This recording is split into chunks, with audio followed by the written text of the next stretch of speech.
Okay. Hello, folks. Hey, everyone. Welcome We're on to Dr. Viral Transmissions. I'm out on the patio for the healthcare cheer, and you just saw a SkyTrain go by. That's Science World. A place I hope to visit again someday. I hope a place I hope opens again soon. I can hear a ship horn out in the harbor. And the pots and pans are going. Very nice. Pretty nice year. It's been pretty quiet over the weekend, but it seems like people are in a vocal mood tonight. Let's just head over here and have a look down in the park. Looks pretty quiet down there. I see some folks on blankets and so forth, being mellow. All appropriately socially distanced as far as I can tell. It's nice to see it from higher up above. I'm always a little skeptical of the side shots of crowds being too close. Yeah, and I'm not doing I don't know what, there's certain kinds of lenses that collapse the distance between people. Wow, people are really going for it tonight. This is really nice to see, nice to hear. Good stuff. There's a look down False Creek. I even hear a bit of noise from the boats in the harbor. I have no idea if the mic on the phone is picking that up. But no shortage. Our neighbors are on fire tonight. I think in the building versus building competition, I got to hand it to the neighbors across the street. They're kicking our butts tonight. Hey, Skimmiel. As they do most nights. There's the kitty corner neighbors. They're giving it. Obviously, no way to tell over the phone. But it's nice to hear. All right. I can hear the air horns and the pots and pans in my own neighborhood. The air horns are good. And here comes the SkyTrain Science World view. There it is. There's the postcard. Viral Transmissions, where we promise you one postcard a week. All right, things are wrapped up. I'm going to sign off here and plug back in. Excellent. Back inside. See y'all in a minute. See you in a bit. So while we're waiting for Rob to get on, let me switch us back to our 3 view, and I can get our names on there. This is all, there we go. Uh-oh. Oh, he'll be back. I'm going to turn those names off. Once he comes on, everything will reorganize. Oh, he's gone. Oh my God, what day is it? It's Sunday. Happy Sunday. Happy Sunday, everybody. Well, wait, while Rob's getting back onto his PC, greetings, guys, gals, and non-binary pals. I'm Joe Fulgham. Welcome to Viral Transmissions, episode number 10. Joining me as usual, just over there to the side of me, is Dr. Rob Tarswell, and below me, Torrin Atkinson. We don't have a guest this week. Instead, what we're going to do is we're going to go through a roundup of the latest news that we've wrapped up on. Some of us don't know what what the others are going to talk about. Plus, if you have any questions, Rob probably will be the one to do his best to answer them. But hey, we've got some pretty good Google foo here as well, so we might be able to find some stuff out for you while that's going on. One last thing before I hand this over to Dr. Rob Tarswell to take us away with the first message is to note that Viral Transmissions is supported in part by the BC Humanist Association. You can learn more at bchumanist.ca. We're big fans of theirs and love that they're supporting this show. Okay, take it away, Rob. Well, I think the biggest news this week is a pretty somber one. Sometime this weekend, America is going to pass 100,000 deaths. And if you'll recall, back from our first episode, we were talking about some of the early projections. This is our 10th episode, so I guess 9 weeks ago, Dr. Fauci had mentioned a death estimate in the range of 100 to 200,000 individuals, and it looks like the lower bound is going to get passed. And based on current daily death rates, which are traveling between 1,000 and 1,500 daily, that's not slowing down. And based on the degree to which a lot of states are just sort of throwing up their hands and opening up without any program in place, that number may climb even higher, unfortunately. So a bit of a sad and somber note to start off tonight. Yeah, it does not seem good. It does not seem good. Like, just all over the place. People are tired of the social distancing, or a rising amount of people who just don't think that the virus is real. Yeah. And the wake up call for that is not at all going to be fun. Right. Yeah, I read an So article that they did some, I don't know who was involved in the survey, but I remember reading an article this week about how 50% of Canadians believe that some aspect of what we're being told about the virus is a hoax or not real or something along those lines. Yeah, 50% of Canadians. yeah, Yeah.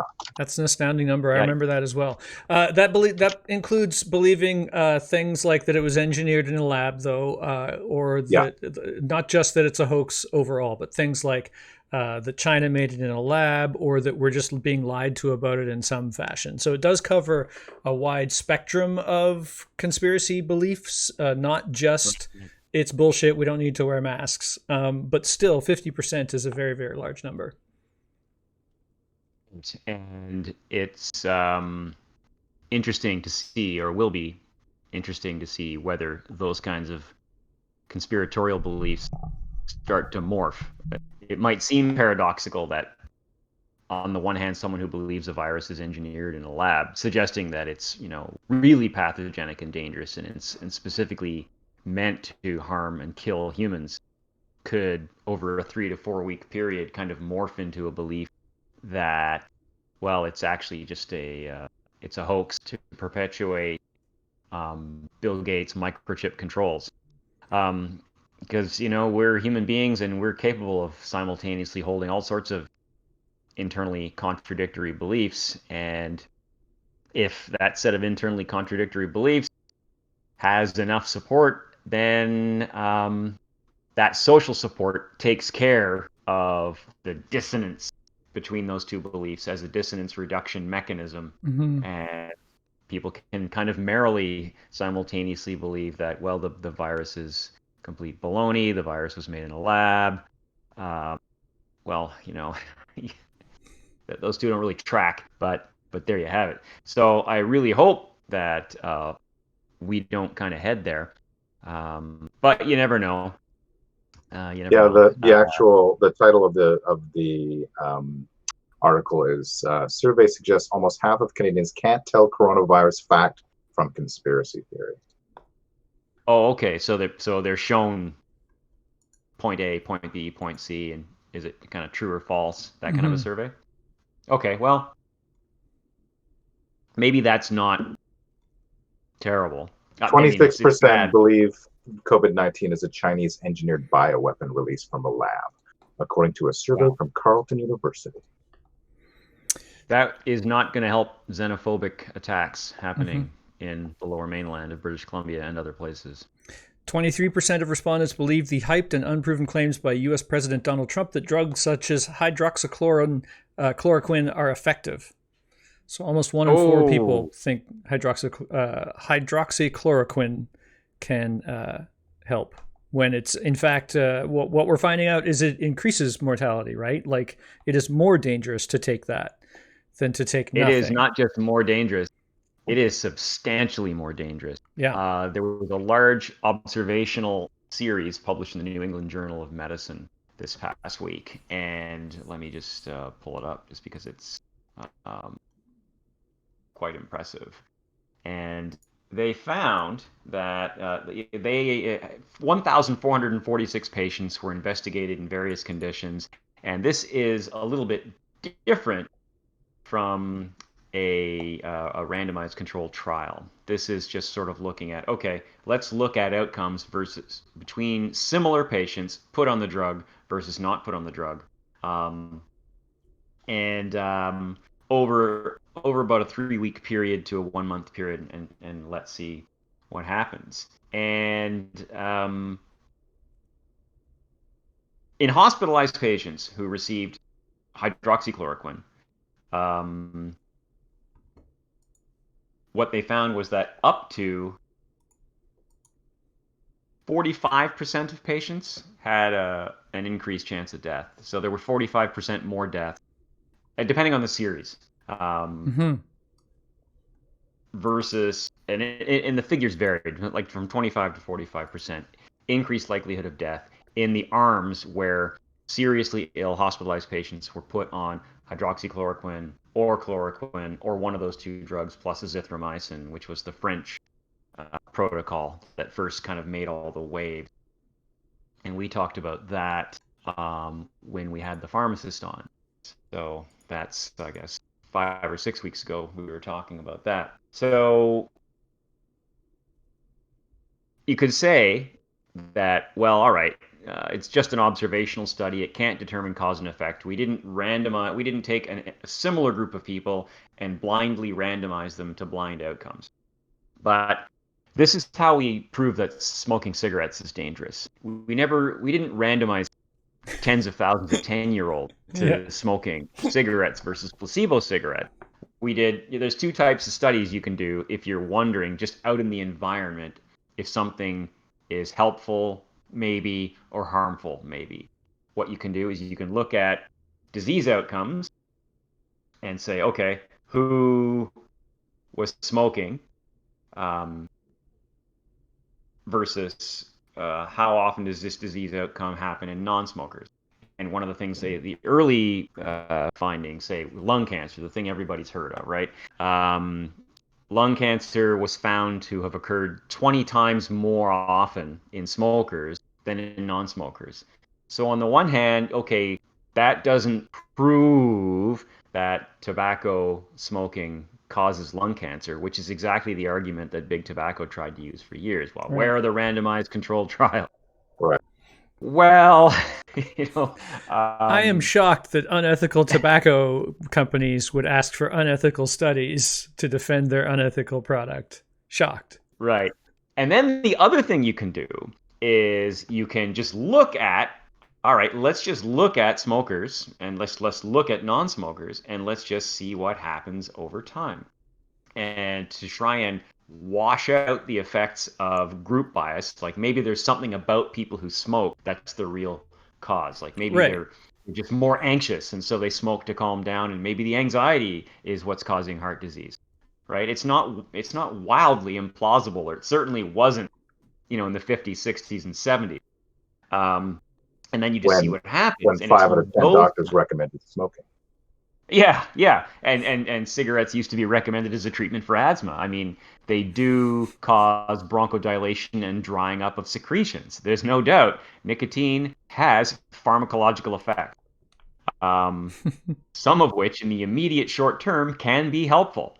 But what they found was, wow, not only do folks who smoke more get this lung cancer, but they're getting more heart attacks and they're getting more strokes and they're dying on average 10 to 15 to 20 years earlier, and they're getting more bladder cancer, and they're getting all sorts of weird problems that we hadn't anticipated, literally cancer in every organ system. So that's the kind of study, observational, that was used in chloroquine, hydroxychloroquine, but over, not over decades and not with tens of thousands of people, but like 1,500 people in a month. All right, let's look what happens. And lo and behold, more deaths in the hydroxychloroquine group. So on that basis, it's interesting that they said at the end of their article, randomized controlled trials of hydroxychloroquine in patients with COVID-19 are needed. I'm not sure that's true, right? That's sort of like saying, and maybe I'm getting out over my skis here a little bit, but that's a bit like saying randomized controlled trials of cigarettes are needed, right? We don't need that. We kind of have our answer, right? There's an accumulating weight of evidence that this drug is killing people, and there's no accumulating evidence anywhere suggesting that it's preventing the disease from getting caught, that it's shortening hospital stays, that it's shortening disease severity. It's just like, come on, folks, let's just give up on this. It had way more airtime than it deserved, and it's just got to let it go. Whether that'll actually happen, time will tell. Yeah. Yeah. So that was 23% believed in that. What percent do you think believes that COVID-19 isn't a serious illness, but is being spread to cover up the harmful health effects associated with exposure to 5G wireless technology? Oh, Jesus. What percent, Dr. Rob, do you think of Canadians believe COVID-19? This number popped into my head, but I'm going to say 14. You're super close. It's 11. Thankfully, 11. You're a little high. It's 11%. I'm glad it's... Wow, 1 in 10. One they in live 10. among us. So you're standing on the SkyTrain platform, look around, right? Yep. If you're waiting with 30 people to catch the train, three of them. Three of them. Three of them think something... And one of them might be me. Three of them think something ridiculous. Like, let's be clear. This is ridiculous because scientists can look at the COVID-19. Like, we have it in as the animation in our background. I mean, this is a 3D version. But like scientists can see that under that's big enough to see in a microscope, Rob. I don't know how big we need a microscope to see that. But they've imaged this damn thing. There are actual pictures on the internet of it. And it's in the people who are sick, and it's not in the people who aren't. And we know that it goes into the water droplets, and then it spreads, and people are getting it that way. And also, none of the infections tie up with where frickin' 5G is, except that 5G is where cities are, so people are more likely to meet up with each other. But that's not true of lots of other countries. It's the thing that hurts my brain. Yeah, it's out there. It's out there. But I mean, if you think about it, I think this probably gets back to a lot of the xenophobia, because what's the number one company in the world that supplies 5G technology and towers? Huawei. And what company is under concern, particularly in the U.S., and has been indicted for all sorts of I don't know particularly, but yeah, there are indictments about some sort of problematic, possibly criminal activities, and for some, and Canada is now involved because the chief financial officer. Oh yeah, and all sorts of smartphone manufacturers in Vancouver. Yeah. And smartphone manufacturers are avoiding their products because they don't want secret stuff being put into their phones. Yeah, absolutely an untrustworthy company, it seems like, anyway. So, or at least there's that. That's the messaging that's out there. Sure. And so it's not surprising that there's a kind of an anti-Chinese racism piece linking with a 5G piece. But it doesn't fit any of the data that the people who are desperately trying to research this are doing, right? Like when they do contact tracing and they find out this person got it from that person, and that person got it from that person here, and things like that, and they can actually make the web of how this thing spread. None of that has to do with 5G. So even if your initial hypothesis of, well, maybe it's this new technology, which I think is... So these are things that right at the very beginning of trying to figure out what's going on, it's not a thing you should throw out out of hand. It's not that possible. We've already discussed the wavelength that the radio waves go on is not actually harmful to our tissues, but I think it's not worth throwing out. But then you start looking at the very minor, the very first details of it, and it just doesn't line up. And it's these people who just decide ahead of time and then don't ever analyze that belief. And it goes back to the Dunning-Kruger, and it's just if you are not an expert in something, you should probably trust the expert in that thing. Yeah. Yeah. People are having such a hard time with it because everything's so chaotic and they're just trying to grab something. Yeah. And not an expert, but many experts, because an expert is there's always an expert somewhere. I mean, 1 out of 5 dentists didn't recommend fluoride for teeth for some reason, right? So it seems like you can't trust that. It was always on the toothpaste. 4 to 5 dentists recommend fluoride toothpaste daily brushing or something. Oh yeah, right. Or was it 9 out of 10? The fifth guy wasn't actually a dentist. He was an ophthalmologist. Fifth, yeah. I've been brushing my eyes with this stuff, and my eyesight hasn't improved. No. If anything, it seems a bit worse, and it hurts like hell. He thought more cavities in my eyes than I ever had. He thought he was filling out a survey for ophthalmology with toothpaste because he couldn't see because he had toothpaste in his eyes. That's right. That's totally it.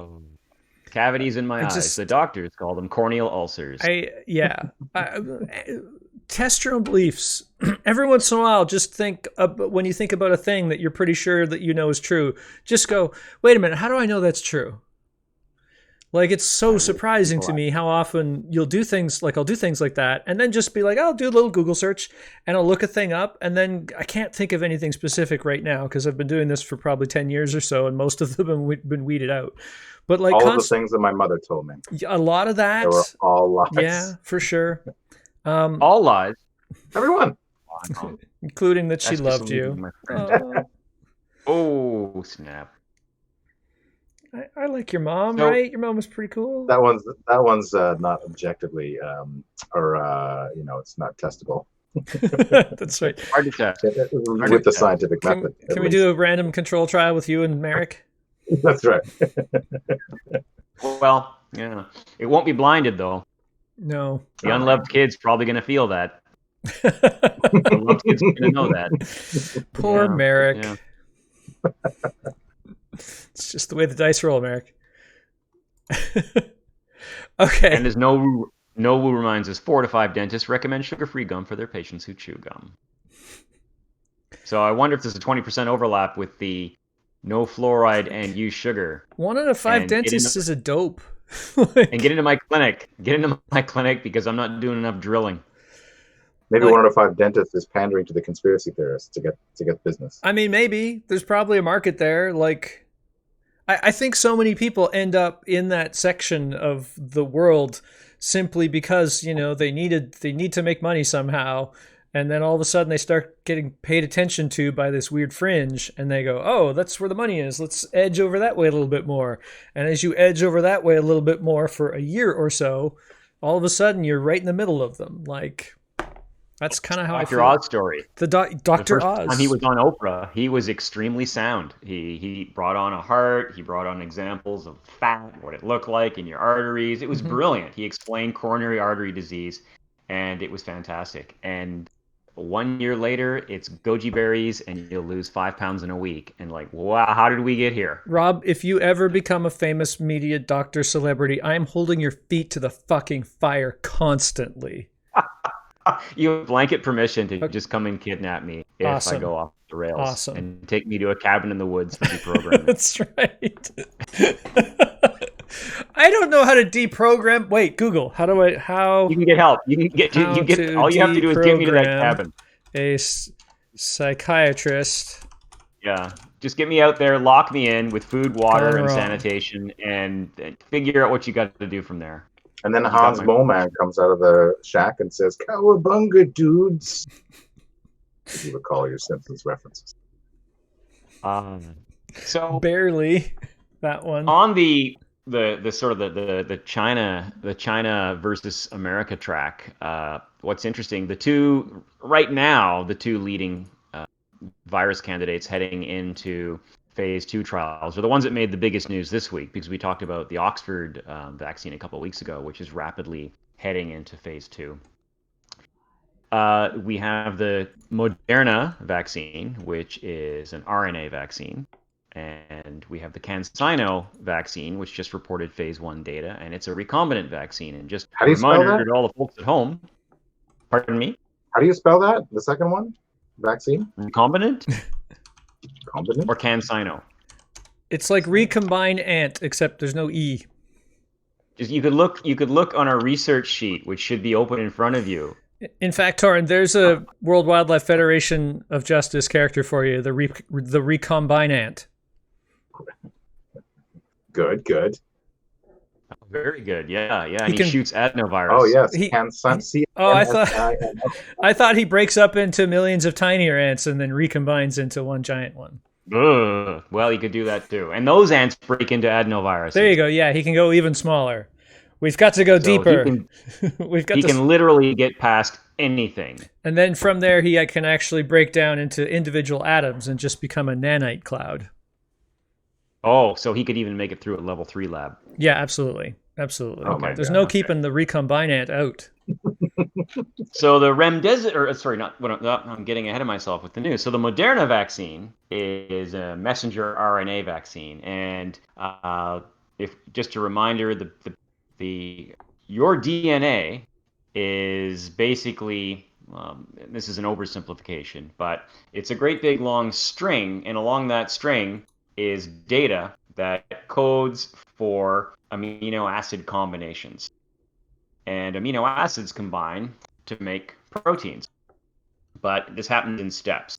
So DNA first makes something called messenger RNA or mRNA, and mRNA swims away and links up with something called ribosomal RNA, which are the little factories that it's sort of like heads that read the messenger RNA, plug in, read, oh, we need adenine.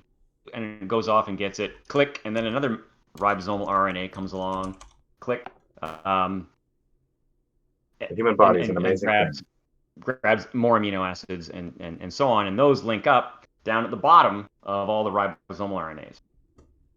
And that gives you your basic protein structure, and then that folds up and makes a protein. So the idea is if we just inject messenger RNA and it gets into your cells, like your ribosomal RNA doesn't care where the messenger RNA comes from. It doesn't care if it comes from your nucleus or if it just shows up.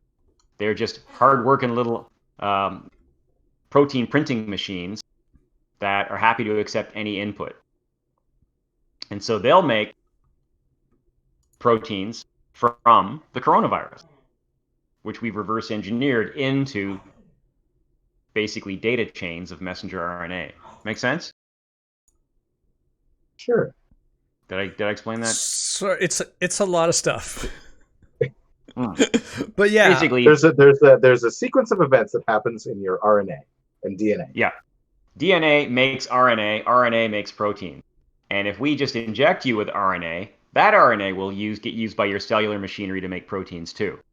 Okay. Because your cellular machinery doesn't care right. Okay. where the RNA comes from. It's very, very, very easy to fool, which is why we're so susceptible to viruses. Because basically viruses inject you with DNA. And that's why they inject you with DNA or RNA, and your cellular machinery gets hijacked to make new copies of the virus. Okay. Viruses don't do anything except deliver malicious code. And then your 3D printers start making new copies of the virus and new copies of the malicious code, which then gets packaged up in the new virus until the cell bursts, releasing all the viruses, and then they find new cells and do it again. Okay, so what does this vaccine make that helps us against COVID-19? So this vaccine has mRNA, so it has little short snippets of the malicious code. Yep. Not that it's dangerous though. So it's got little short snippets of non-dangerous malicious code that create proteins from the coronavirus. Right. And those proteins then get released into your bloodstream. And your immune system is very good at spotting alien proteins. So it's creating the dead version of the virus that would be a normal vaccine. Like normally a vaccine is a dead version of a virus, and this one makes your body make the dead version, or the not dead, inactive version of the virus? It's more like it makes car parts. Instead of running a car against the wall, it just makes car parts. And then your immune system goes, hey, I recognize that tire. I recognize that headlight. I recognize that windshield wiper. And then when the virus comes along, there's already antibodies that are engineered from exposure to those proteins, and they go, whoa. And so you've got the anti-windshield wiper antibody, the anti-headlight antibody, the anti-tire antibody, and basically the car gets all stuck up with antibodies. And then antibodies are extremely delicious to a certain type of immune cell that comes along and just eats the virus. Saw all this on Fantastic Voyage. Fantastic. Yeah, that's right. That's my conspiracy theory. It's not a little mRNA machine. It's a bunch of people in a submarine, and they go in and actually fight the COVID with guns.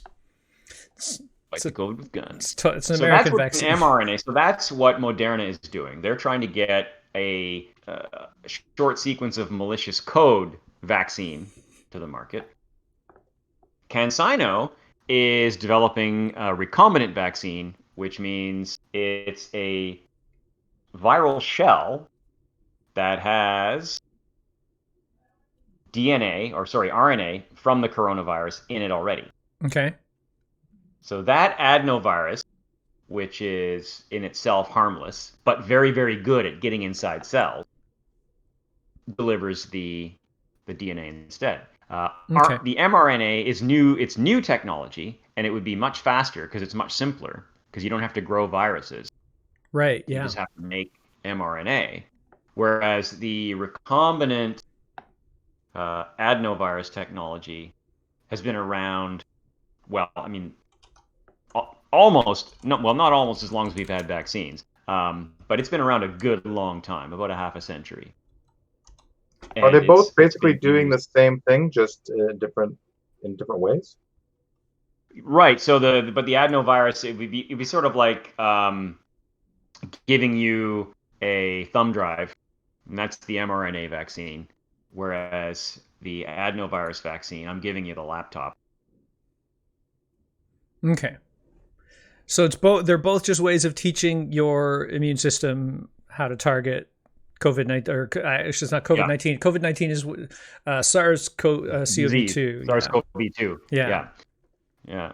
So in one, the mRNA gains access to your cell through the proprietary technology in the mRNA vaccine because it's possible to put the RNA in a nice little greasy lipid envelope, and that lipid envelope gets rapidly incorporated into cells, and then the CanSino, the adenovirus, is very good at finding its way into cells and Okay. delivering the DNA, and then that DNA starts making viral products.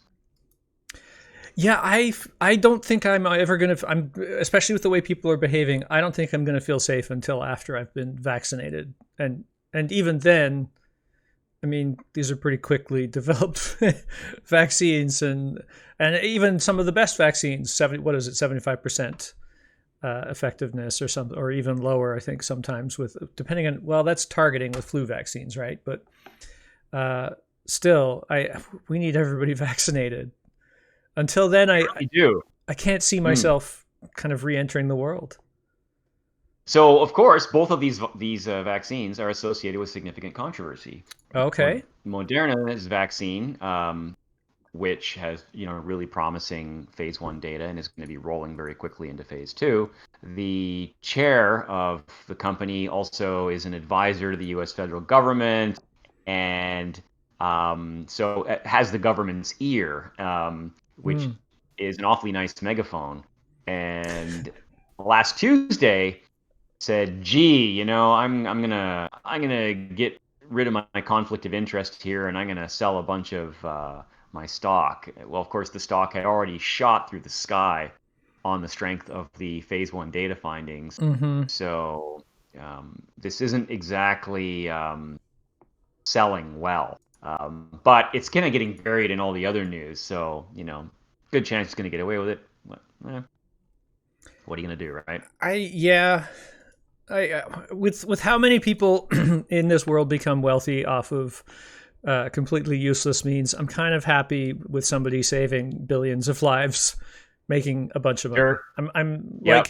like I get the rich people. Like, I'm not a big fan of billionaires and all that other stuff, and we can deal with it, like taxing the money he makes properly. Well, we can't.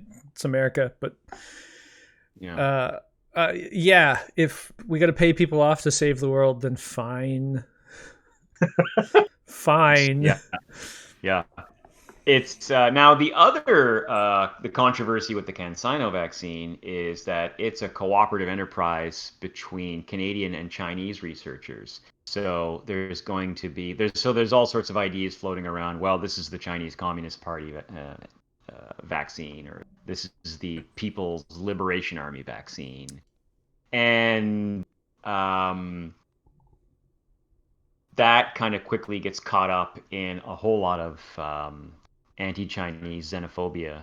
So it's hard to see how that vaccine has a kind of a clear path to broad social acceptance, unfortunately. Right. If people are thinking that the vaccine itself comes from China as part of like a bioweapon, then they're obviously going to think, oh well, China just made the vaccine to combat their own weapon. Right. Meanwhile, the people actually working in Dalhousie and Halifax with their Chinese research partners are, the most likely explanation, probably just trying to come up with a vaccine. Yeah. Yeah. Yeah. Uh, Yeah. But yeah. we buy all kinds of things already made in China. Um, I'm pretty okay with lots of vaccines proceeding on lots of fronts.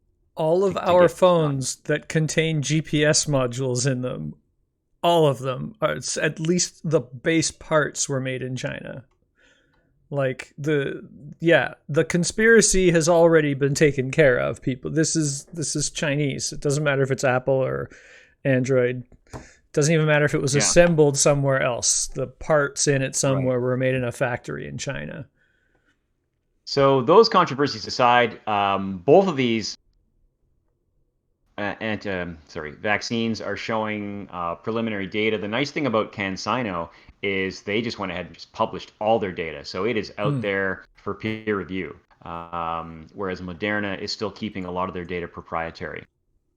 Fascinating kind of whole discussion around there. The capitalist West vaccine is doing all the things that you would expect a capitalist West vaccine to do, like the chairman making a profit from selling stocks in a shady kind of situation, hiding the data, and the pinko socialist CanSino vaccine has nefarious connections, but is disclosing the data to the world. So sometimes this stuff really does write itself, and just you'd never be able to sell it in a writer's room, but there it is happening on the world stage. The past 2 years have been so much of that, of so much stuff that had you written it into a TV show or a movie, people would write off as absolutely ridiculous. And I can't think that anymore. I need my entertainment even wilder.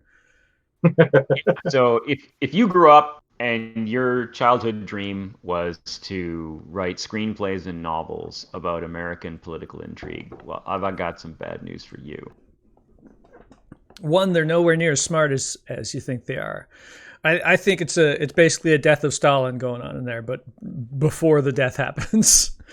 It's just a whole bunch of nincompoops just competing and not at all paying attention to what's going on in the world around them. Yeah. Movie night and murders and death lists. Yeah. And covering their own asses, refusing to see the big picture, doing the thing that we all do, which is deny uncomfortable truths to ourselves, except when they're in their positions and they deny those uncomfortable truths, they literally get people killed. Well, so this weekend, as you might imagine, when the 100,000 death toll was passed, where did we find the President of the United States? Was he marking this somber occasion in a dignified ceremony? On the day that he demanded churches be reopened, and they were, on a Sunday. Where was he? In church, right? He was in church? Oh, he was... Oh, he went golfing. Yeah. I heard that. If he actually, here's the thing, if he actually did his job, again, like if somebody was like, I always look at a lot of the complaints at Trump and be like, well, what if he was a progressive president who got a whole bunch of really good policies done and ran the country well? How would I feel about that insult? And like golfing, I mean, if he had been handling coronavirus properly, I would be fine with that. Yes, take a day off, go golfing, get a little bit of walking around, right? Hooray, good for you. But instead, it's just incompetence and watching like cable news TV 18 hours out of the day and tweeting all the time and getting nothing done while people die, not even wearing a mask himself in front of the public. Although I've seen pictures now in front of the press. I've seen pictures now where he is masking, except not when he's on camera. He thinks a mask makes him look weak. Right. You are weak to coronavirus. For all the things that are possibly true, no one can accuse the man of having put spicy mustard on a hot dog. or wearing a tan suit. Well, he wears tan pants, so... Yes, yeah, but that's because he likes that... What's that setup called? The blue blazer, tan pants, white shirt, red or red striped tie. That's a whole deal that like you see in The private school boy? yeah, you're right. It totally is private school boy at 100%. That's what it is. Oh my God. Right. So what else we got? Well, so we talked about chloroquine and we talked about a couple of vaccines to keep an eye on, in addition to the Oxford vaccine. So now we have three leading contenders heading into phase 2, which is excellent. We want, to quote Chairman Mao, 1,000 flowers to bloom. We want lots of vaccines that make it past the finish line, and we want them all to get produced and all to be available. Yeah. Because that's just what you do in a crisis. You do more than is necessary. Remdesivir, we finally have some interesting data on that. That was the medication that we spoke about a few weeks ago, again, when we had the pharmacist on. That's a difficult to make medication that has to get injected intravenously, and it's made by the same company that called Gilead, and they were the ones that became famous because they'd invented a medication back in 2009. Well, they invented it before then, but it was getting stockpiled as part of the H1N1 fear going around at the time. That was a medication you could take orally, Tamiflu. Well, now remdesivir, there is data from randomized controlled trials showing that indeed it does reduce hospitalization. So as Dr. Fauci had mentioned a couple of weeks ago, it's not a silver bullet, I'm paraphrasing, but it is a bullet. So now we have a molecule to look at to start tweaking to try and get even more effective targets. All right, what process in the virus is this molecule interrupting? Yeah. Can we interrupt that process in other ways? Can we tweak the molecule to be more effective at interrupting that process? Does it suggest some other processes we can start targeting with other molecules? It's the first gap in the armor of the coronavirus that a bullet has finally managed to achieve a flesh wound, as they say. So that's good news. Cool. We need a simpler molecule because remdesivir is really hard to make. There's no way they're going to be able to make it at scale. So that's just going to come down to the haves get it, the have-nots don't, kind of an issue. But hopefully it leads to medications that are easier to make and even more effective. So here's a paragraph from Wikipedia on remdesivir. Remdesivir requires 70 raw materials, reagents, and catalysts to make, and approximately 25 chemical steps. Some of the ingredients are extremely dangerous to humans, such as trimethylsilyl cyanide. The original end-to-end manufacturing process required 9 to 12 months to go from raw materials at contract manufacturers to finished products, but after restarting production in January, Gilead Sciences was able to find ways to reduce their production time to 6 months. But still, it takes 6 months to make. Yeah. This is just not something that can scale, at least unless there's some kind of chemical engineering breakthrough. Right. Well, I guess sounds like you first need a fundamental chemistry breakthrough and then an engineering breakthrough. So you can bet they're working on that because the more doses of this they can sell, the more money they're going to make. Yeah. And so they should. It worked. And I would think also that it's the kind of thing that actually I'm going to give money a little bit of hello here that other companies will probably be working on so that they can then say to Gilead, hey, we figured it out. We looked at your molecule. We've got the secret. Let's go. Give us a percentage. I hope that happens. Yeah. I absolutely hope that happens. We shall see. Yeah. Okay. What next? Remdesivir. Do we have any questions in the chat we want to answer? Well, let's have a look. Just striking through. We have a nurse at my clinic named Tammy, who we used to affectionately call Tamiflu, but that joke has become unpopular these last few months. Yeah. One imagines. Mm-hmm. Huh. We talked about Ischemio says everyone at my clinic is engaging in gallows humor to try and make light of the fact that we're reopening a lot of places and expect to be swamped again. New York City finally had only 90-something deaths the other day, and obviously that's still a lot, but from the 700 we used to be having. Yeah. A couple of weeks ago, 1 in 500 New Yorkers were dead because of COVID-19. It's now 1 in 400. Mm. It's an astonishing, like it's like a buzzsaw went through that city, Yeah, that is. right? That's in a month. That's sort of 6 weeks at the outside. And speaking of reopening, I mean, we have a news article here. No COVID concerns. Social media video shows Lake of the Ozarks packed for Memorial Day weekend. That Yeah, that picture made the rounds. so many There was people. one in Toronto as well that some of my Facebook friends were talking about. There was a response from the officials of the city, kind of wagging their finger about how many people were in the park that day on Friday, I think it was, or Saturday. Yeah, yeah. It's Although I think there's controversy about the controversy because some of these shots, depending on the photographic technique, can make it look like crowds are a lot more crowded than they are. yeah, Right. Although the Lake of the Ozarks, although it looked more like the kind of the shallow swimming pool of the Ozarks, at least in the pictures I saw. yeah. There are There's just definitely no some. getting around the fact that was extremely packed. That was closely spaced people. Yeah, and it's the kind of thing that all it takes is one person infected to just go through there, and they can infect so many other people, who then Oh yeah. can infect so many other people at another instance like this if they keep going. And it's going to be 2 weeks before we find out about those people. And in Yeah. 2 weeks, if they Although, do this for 2 weeks, how many more people can they infect? yeah, we're gonna find out. We're gonna find out where we're at. I Starting in the next 5 days to 2, and on the outside 3 weeks. Yeah, we're going to be getting some pretty undeniable evidence of how well social distancing works and how well maintaining those distances can help, and how bad a decision this is, uh, to reopen this widely. Yeah.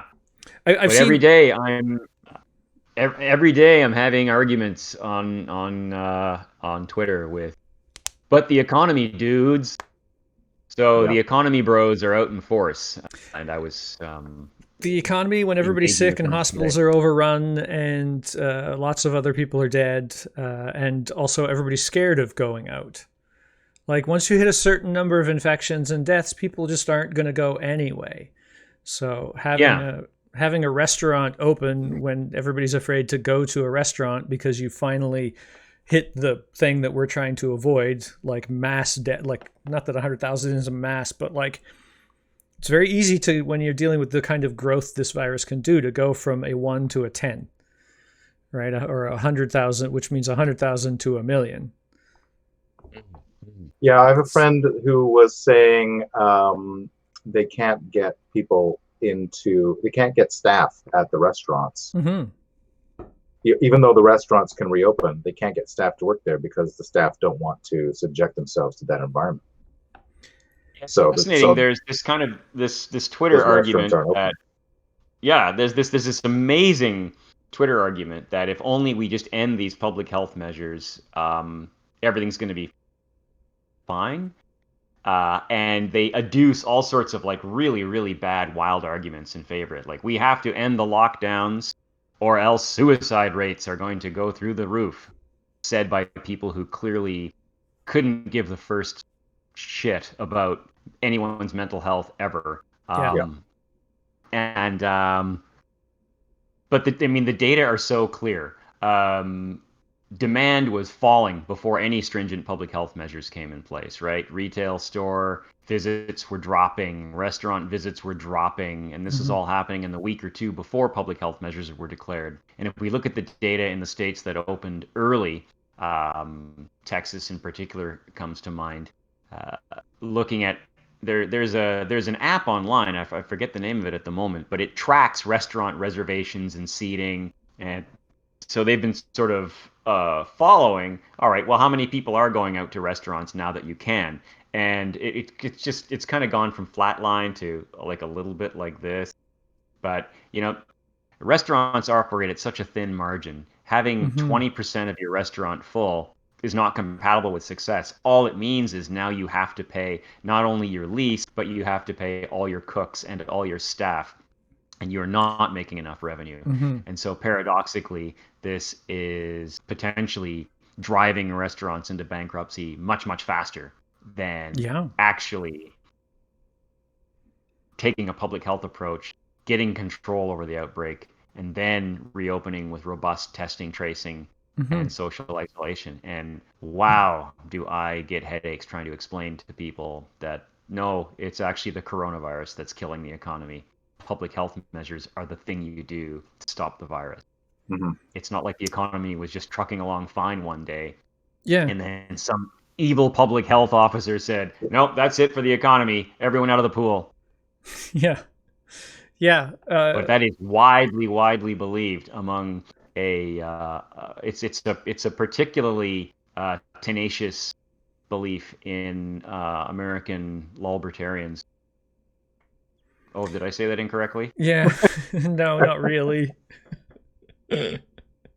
No Woo asked, do we know why Quebec and Ontario are so different from BC and Alberta? I assume he means, or they mean the numbers. Their case Yeah, numbers, so- growth, etc. There's sort of a few issues going on there. There's been some issues, and I don't have access to the inside information, but there's been issues in Ontario around really getting testing up to the level where it needs to be. And testing's been behind, so I don't know if it's an issue with reagents or with laboratories.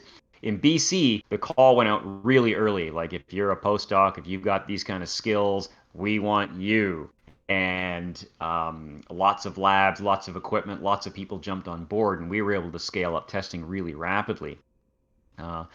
Ontario, which is 2 to 2.5 times the size of BC, but has way more than 2 to 2.5 times the number of universities. I don't know, for whatever reason, wasn't able to kind of bridge that gap, and I think they're getting there. Just this morning, the Premier of Ontario finally announced that they are opening up testing criteria. I hope that also means they have the capacity to go along with that criteria. But there's been a significant problem kind of getting on top of finding the outbreak, simply because testing isn't where it needs to be. And so if you can't test, you can't find, and then you can't isolate, and then you're just chasing.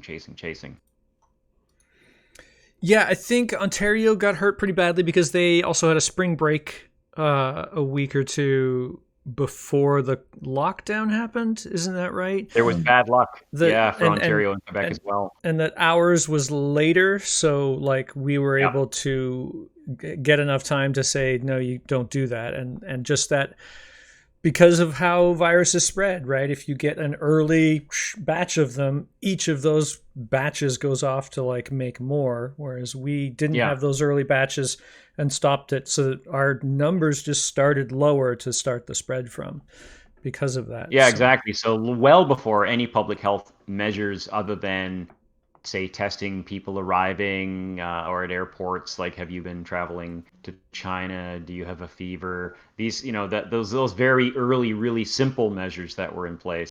Mm-hmm. There were all kinds of folks from Ontario and Quebec who went to Florida for spring break, as young people do, and boom, they came as they were coming back. Then it's sort of like, oh, we got a problem here. We got to start locking down. BC did have a really nice lucky break, and BC has also had really just fantastic coordination between public health and government, and exceptionally good clarity of communication with the public as well, which I think has helped high levels of buy-in. That kind of daily press conference. Not everybody watches the press conference, but the information is out there, and it's getting pushed out. A thing that I really like about BC is that the people talking are the experts. That the person who gives that press conference is Dr. Bonnie Henry. That she knows what she's talking about. It's not just some politician relaying what they told him in a half-hour meeting before he's up in front of the press trying to get things done. It's an actual, the expert who has dealt with pandemics before, who is leading the charge up there giving us our information all the time. I love that. Right.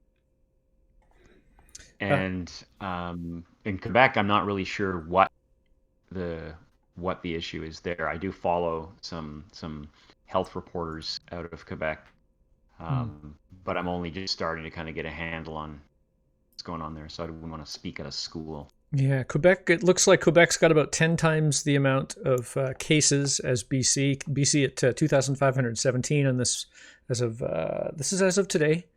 Uh, Yeah. uh, Quebec at 25,500. Ontario at 47,411. Wow. And their populations. You said I don't know their populations off by hand. You say Ontario's about twice our size. I have to look up. Yeah, I think they're both like in the 9 million range. Ontario slightly outpopulates Quebec, but I'm leaning on old files. So I'm Should we talk about BC's 5 million, Ontario is 14 million. So they have almost 3 14. times. Oh, yeah. so triple. Right. 14.4. Quebec has 8.4 million. So BC is the third most populous in Canada. Didn't know that. Guess it makes sense. Yeah. Yeah, that's reason. Alberta at 4.3. We're big, but just big enough. Should we move on to this article from Maclean's? Why Theresa Tam changed her stance on masks? Yes. So masking has kind of been an interesting story, right? And these are other conversations that I have on Twitter, and I think a lot of my position's evolved on masks. Because the science has evolved on masks. Mm-hmm. In January of this year, the best evidence. I mean, clearly there were national and cultural divides on wearing masks. So that very, very common in Southeast Asia to wear a mask when you're feeling sick. The unanswered question at that time was, all right, it's biologically plausible that makes a difference. Does it make a difference actually on the ground when we look at preventing the spread of influenza, which was our closest comparison prior to this coronavirus outbreak? And the evidence was actually pretty thin. So a 2012 review, which looked at a lot of studies from the 2009 swine flu outbreak, which would be the broadly most comparable outbreak in terms of size and speed and infectiousness, showed that, hey, hand washing, yes, clearly effective maneuver. Social distancing, that worked. Masks, the evidence didn't rise to statistical significance. So on that basis, in January of this year, when there's this new coronavirus coming out and everyone's looking to the public health officer for recommendations, the public health officer looks to the evidence, and the evidence is sort of like, well, we can't see any difference in the data whether masks make a difference or not. So it's always easier to recommend not doing a thing than to do a thing. And there was also some reason to believe that, well, if masks are mishandled, then you could just end up, if you have the disease and you don't know it, right? You could just get it all over your fingers. It more so, and if you're like touching all the little radishes at Safeway, then maybe that's a vector. Because at that point, we just really had almost no clue. It took I a always while do that to after figure midnight. out. Ah, that's clever. That's the radish hour for me. The radish fondling hour after midnight. So Torrin waits for the radish hour. So that data you're talking about, that's about masks for influenza, right? Right, because in 2003, the SARS coronavirus, that didn't really have the kind of infectiousness at all that this coronavirus has. That coronavirus had to get deep into your lungs, and the most likely folks to get it were caregivers, healthcare workers, which is why it was much easier to snuff that out. It had a much higher fatality rate, but it was much harder to catch. And so, in the case of close contact, there was evidence that, all right, you stop, respirators, which stop incoming droplets, were definitely indicated, but mask use by the general public, what difference does that make? Didn't seem to make much of a difference. So that was the situation in January. So the data underdetermined the best recommendation. Right. Southeast Asia, wide use of masks, as there has been for a long time. That's the route they went. We went another route. And over time, as we've discovered, okay, we've learned all sorts of things about respiratory droplets. We've learned all sorts of things about the effectiveness of masks. And now we're sort of at a place where, okay, masks are somewhat helpful, particularly in indoor settings, particularly where you can't maintain 6 feet. Social We distance. still want you to avoid indoor settings, and we want you to absolutely maintain 6 feet. Yeah. But if you can't, then wear a mask. Right. And that may lower your risk a little bit. So I did a quick Google search while you were doing that about influenza. So it turns out influenza can aerosolize, which would explain why masks are pretty thin on helping against them, because that means they get to be the small particles, which are the ones that can get through just a simple cloth mask that you've got, right? Whereas the evidence shows that COVID-19 does not aerosolize, with the exception of intubating patients and stuff like that. It only exists in the heavier droplets, and those heavier droplets are the ones that a cloth mask will probably be relatively effective against. Even on aerosolization, there's a maybe. There's still no slam dunk. There was a really great Twitter thread today on the things we do and don't know about the coronavirus, and it's just depressing. Okay, so but if it does aerosolize, it's not like a lot, because if it was a lot, we'd probably have figured it out by now.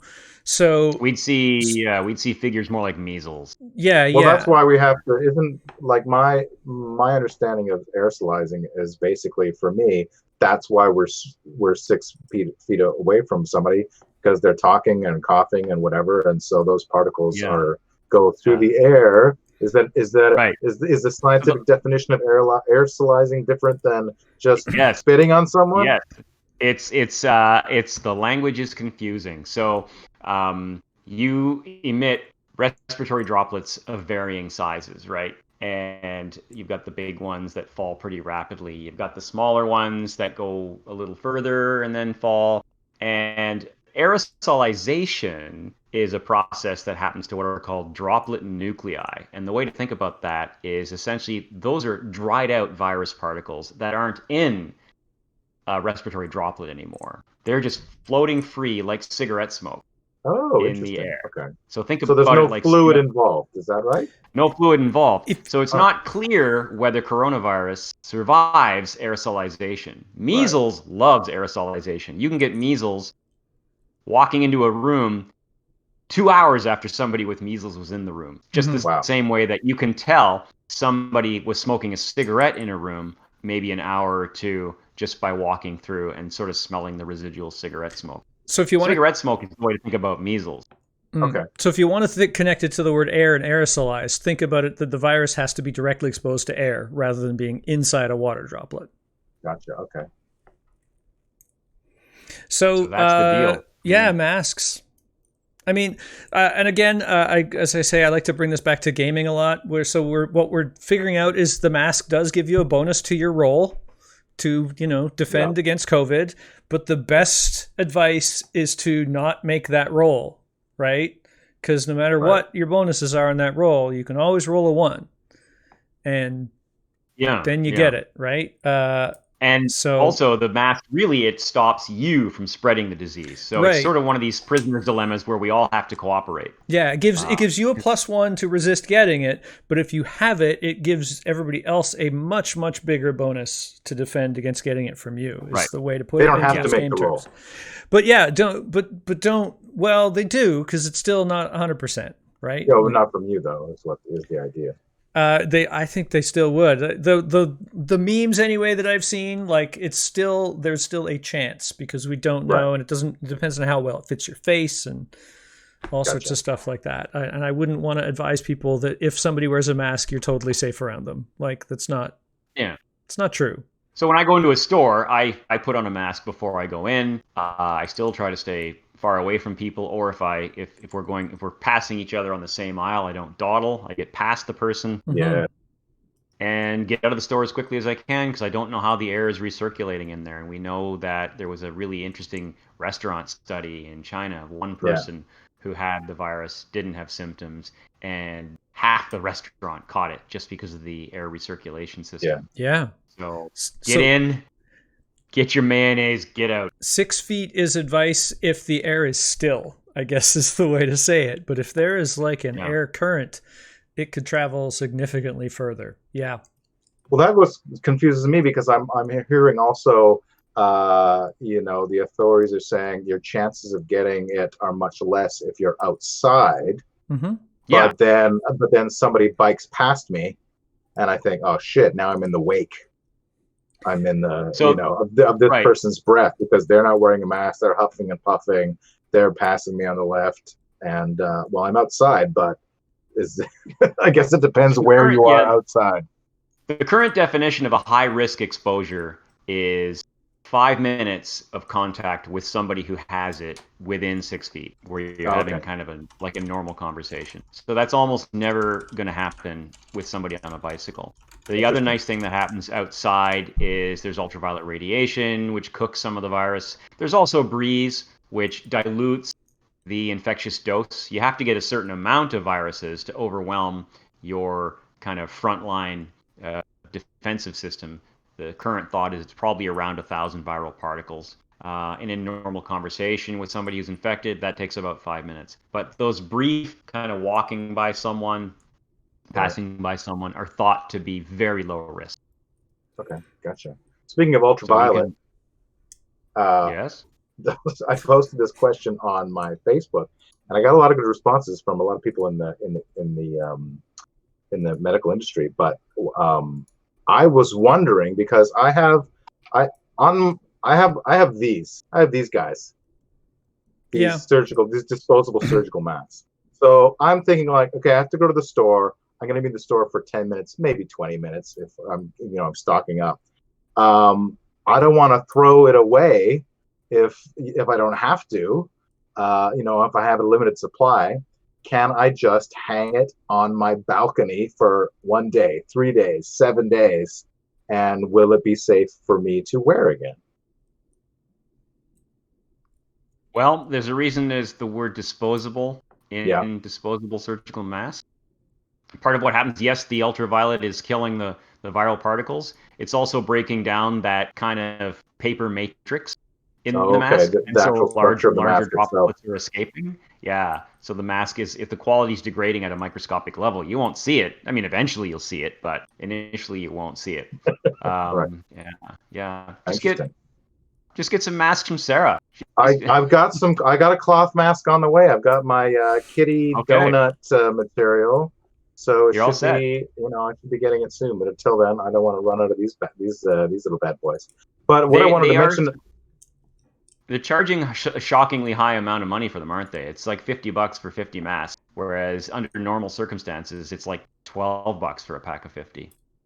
What I want to mention about this McLean's article is this line here. It says, for Dr. Tam, the evolving science of masks and the shift of her recommendations have unfortunately raised questions about her competency, leading to requests for her resignation. Yeah. So I guess these are the people who don't understand how science works, and because she's in a position of authority, it seems like she's flip-flopping because they don't understand like new information. Right. And that's probably why, in my head, I'm thinking, well, of course, Trump would never apologize for anything. He would never, even if he does change his mind, he says he didn't change his mind because there's this perception of weakness if you change your mind on something. Mm-hmm. But this is just, like we say, it's just the evidence is coming in because it's such a novel situation. Rob, aren't those people fun to take money off of in poker? The people who refuse to change their mind. Yeah, and one day I'll be back in the casino playing poker again, and that'll be a good day. A very good day. Wow. Yeah. Are we going to switch to holographic chips, though, so you don't have to, actually touch things other people touched? Well, there are some casinos that are open now that are playing poker in the U.S., and they've got plexiglass shields up, and there's all sorts of protocols, and players have to wear masks. So I guess we'll see what happens. As far as I can tell, the chips look real. They look clay. They don't look holographic. A little soap sink to clean your chips in between rounds. You just put them in, dry them off, put them back on. Oh boy. Okay, we've got multiple increasing demands for penguins. Penguins. Go, Taran. This week's pretty special. So I'm going to throw it over to Penguin Man. Torrent. Sure. I actually had this ready to go last week, but I had to, I didn't have time to do it. So first I'll just plug the link into the chat box here. And then we will talk about how researchers based in Denmark and China were studying the effects of retreating glaciers and the accompanying surge in penguins on greenhouse gas levels on South Georgia Island. It turns out that climate change is kicking off a sort of feedback loop where the influx of penguins leads to more penguin poo and therefore even more greenhouse gases. But it also leads to a hell of a time for the scientists breathing in all that nitrous oxide, colloquially known as laughing gas. So there's a whole bunch of articles. I actually have a Google News alert for anything penguins. I'm learning a lot more about the hockey team. The Penguins, is that Pittsburgh right? Penguins, yeah. Yeah. Pittsburgh Penguins? Yeah. Torrin, like 90% of the stories I get are hockey related. Torrin, put minus Pittsburgh on your alert. No, that's how you say I want things that don't have this word in Google searches. Yeah. That's all you need to do. The island's location, yeah. Go ahead. Oh, we have a question here. Do penguins poo out laughing gas? No, they don't, but their guano. Yeah, so it goes into a little more detail here. The island's location makes it a prime spot for penguins, hosts the world's biggest king penguin population, 300,000 breeding birds. As the glacier retreats, the penguins advance inland, but more penguins means more penguin poop, which deposits nitrous oxide and carbon dioxide in the soil. The researchers sampled the soil at 5 sites, which they analyzed back in the lab. The soil from the site closest to the penguin colony had significantly more nitrous oxide, which can make humans feel relaxed and euphoric than other sites. The penguin poo itself doesn't contain laughing gas. Instead, the nitrogen in the poo enters the ground where the soil turns it into nitrous oxide. Yeah, the soil bacteria eats it, and the soil bacteria's waste product is nitrous oxide. Yeah. And I believe I'd also seen an article of unusual penguin behavior related to lingering around laughing gas. So I think we are also looking at stoned penguins. I hope so. Oh God! As one of the side stories related to this. Bless them. We'll follow up. We'll follow up on that when we get more information. So we can laugh all the way to the climate apocalypse. Yep. I want to see video of the losing their minds researchers, and then also the losing their minds penguins, like who think that the researchers are hilarious. Yeah, can we please get that? Can somebody get that? Dancing in a circle, hand to flipper. This explains Happy Feet. It might. Isn't that who's the guy that did Mad Max? What's his name? George Miller. George Miller? I think he also did Happy Feet. Did he? Let me. I don't. Have I seen Happy Feet? I don't even know if I've seen it. Apparently, it's not very good. Directed, produced, and co-written by George Miller. There you go. 2006. Wow. Homework for everyone for next week. There you go. That's our pop culture reference this week. Yeah, the guy who did Happy Feet did Mad Max. He is an artist. He is not just some post-apocalyptic fetishist who happens to get his fetish right on film. Dude knows how to movie. All right. Seems like as good and random a note as any to end on. Yeah. With our good fine folks tonight. Thanks everybody for hanging out with us. Thanks for sticking around with Viral Transmissions, again brought to you in part by the BC Humanist Association. Check them out, bchumanist.ca. If you got any penguin news for us, you can, I don't know, tweet at any one of us. Our Twitters are all pretty easy to find. He's at Thickets. I'm at Joe Foljam. Rob, you are at, I'm trying to remember Rob _Tarswell. Rob _Tarswell. There you go. And we'll see y'all next week. Please be safe.